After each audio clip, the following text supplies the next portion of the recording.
युद्ध के मैदान से लेकर स्टूडियो तक खबरदार में दुनिया की सबसे बड़ी खबर का विश्लेषण हमने लगातार किया है और आगे भी करेंगे। यूक्रेन की तबाही के 22 दिन हो चुके हैं और यह दर्द रूस के तेज होते हमलों के साथ बढ़ता जा रहा है।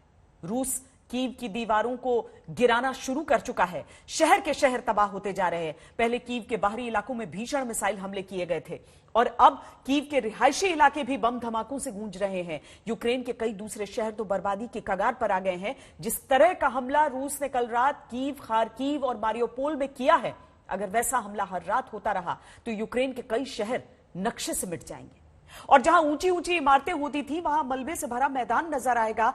चारों तरफ सिर्फ टूटे फूटे मकान, बर्बादी के निशान दिखाई देंगे।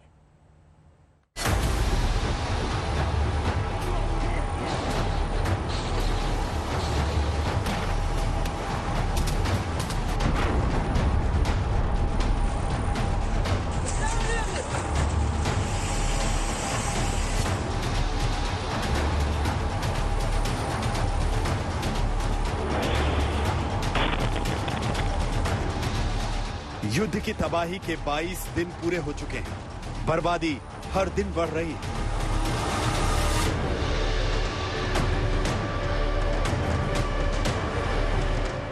ज्वालामुखी के गर्म लावे की तरह रूस की सेना के रास्ते में जो भी आ रहा है उसे बख्शा नहीं जा रहा। चाहे सैन्य इमारत हो या रिहायशी इलाका, रूसी मिसाइलों की मार से कुछ नहीं बचा।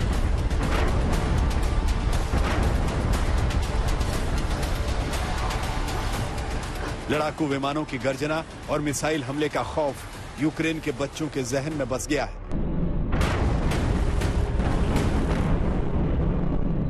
इस मासूम चेहरे पर हमले का डर देखिए। Сирена. Инга, ты боишься? Прятаться? Куда ты прячешься? Боюсь. Сирена. इस डर से आप समझ सकते हैं कि पूरे यूक्रेन में स्थिति क्या है। कल की रात कीव, खारकीव और मारियोपोल के लिए आसमान से कहर बरसाने वाली रात थी। रूसी सेना ने इन तीनों शहरों पर भयानक बमबारी की। सुबह सूरज की पहली किरण के साथ तबाही की दर्दनाक तस्वीरें सामने आईं।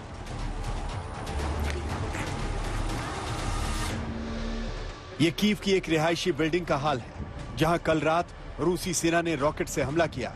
इस रिहायशी बिल्डिंग में हमले के वक्त लोग मौजूद थे। खबर यह है कि इस हमले में एक व्यक्ति की मौत हुई है, जबकि 3 लोग घायल हैं। बिल्डिंग में हमले के बाद आग लग गई थी। फायर ब्रिगेड की टीम ने दरवाजे काटकर लोगों को घरों से बाहर निकाला।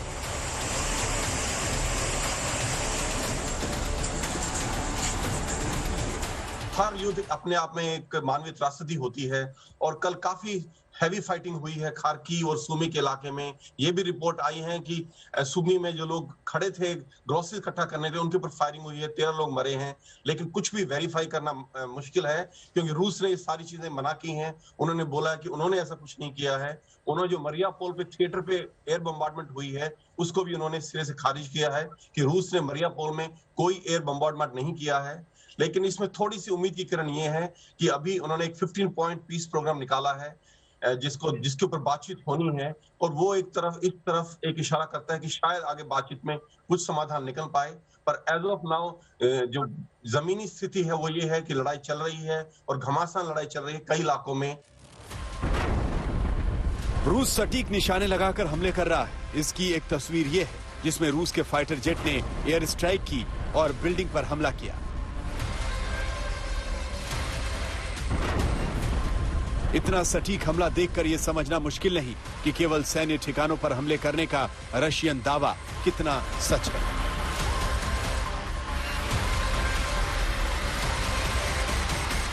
यह दावा किया जा रहा था कि खारकीव में रूसी सैनिकों का कब्जा हो चुका है, लेकिन कल रात रूस ने एक बार फिर खारकीव पर गोले बरसाए। खारकीव के कई ठिकानों को रूस ने अपने निशाने पर लिया, जो सामान्य बाजार है।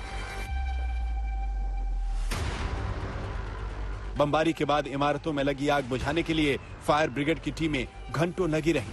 इसी तरह की तबाही खारकीव के दूसरे इलाकों में भी देखी गई।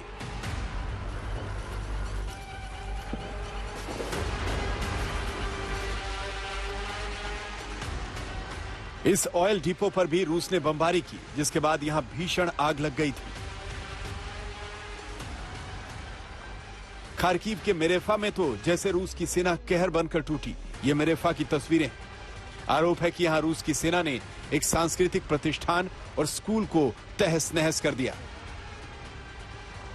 ये बर्बादी देखकर कोई कह नहीं सकता कि यहाँ कभी कोई इमारत रही होगी। सब धूल में मिल चुका है।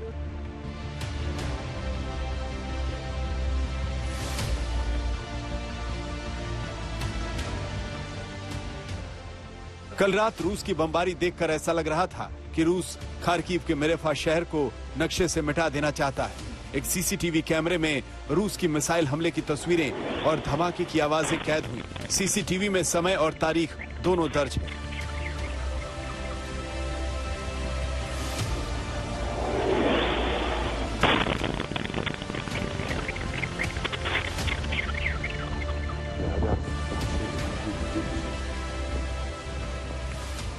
मेरेफा ही नहीं, रूस के हवाई हमलों की चपेट में खार्किव रीजन में आने वाले छोटे छोटे कस्बे और गांव भी थे। खार्किव में पड़ने वाले यात्स्कोवका में भी एयर स्ट्राइक में बड़ी तबाही हुई है। गांव में मौजूद कई घर तबाह हो गए।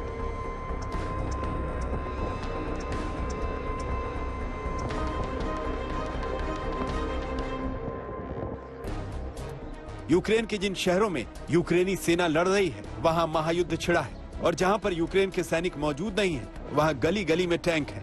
ये बूचा की तस्वीरें हैं। यहाँ लगभग हर घर के बगल में कार पार्किंग, टैंक पार्किंग बन गई है। बूचा कीव से मात्र 30 से 35 किलोमीटर की दूरी पर है।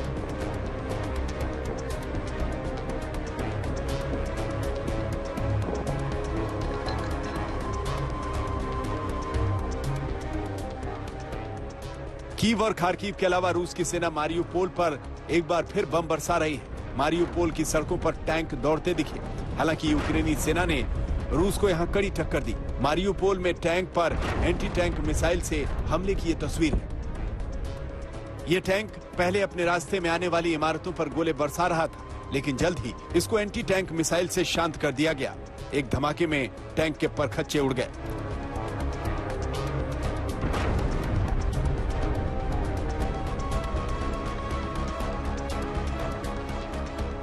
आज मारियुपोल से एक दुखद खबर भी आई।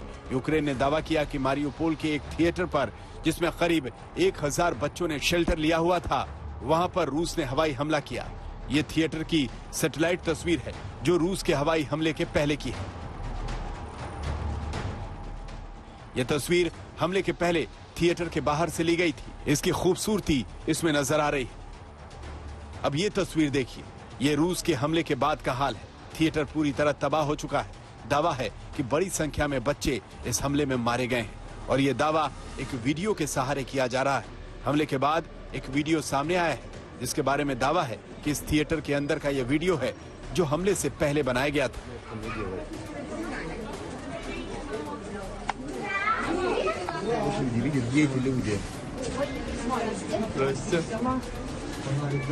पहले ही मैंने बता दिया था कि मारियुपोल में यूक्रेन ने दावा किया है कि थिएटर पर हवाई हमला हुआ रूसी फौज का, और इसको रूसी फौज की तरफ से बयान आ चुका है ऑलरेडी कि उन्होंने ऐसा कोई हवाई हमला नहीं किया है मारियुपोल के ऊपर। ये सच है कि थिएटर के अंदर बहुत से लोग जिनको घर से विस्थापित हो गए हैं, उनको वहां शरण ली है उन्होंने थिएटर के अंदर, ये सच है। और यूक्रेन का ये दावा कि उसके ऊपर हमला हुआ है, उसमें लोग मरे हैं, सिविलियन लोग मरे हैं, इसको रूसी सेना ने बिल्कुल नकार दिया है। खेरसान की एक तस्वीर ने यूक्रेन के लोगों को परेशान किया। रूस के सैनिकों ने यहां के प्रशासनिक भवन के ऊपर से यूक्रेन का झंडा हटा दिया।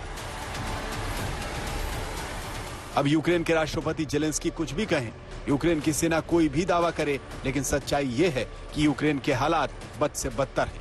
रूस के हमले बढ़ रहे हैं, यूक्रेन की हिम्मत जवाब दे रही है। रूस कीव में घुसता जा रहा है, यूक्रेन की उम्मीदें टूटती जा रही हैं और जेलेंस्की जब मदद मांग रहे हैं तो मिल रही हैं सिर्फ तालियां। तालियों की फ्रेश डिलीवरी हो रही है, लेकिन पश्चिमी देशों की संवेदनाएं प्रकट कर देने भर से यूक्रेन की रक्षा नहीं हो सकती।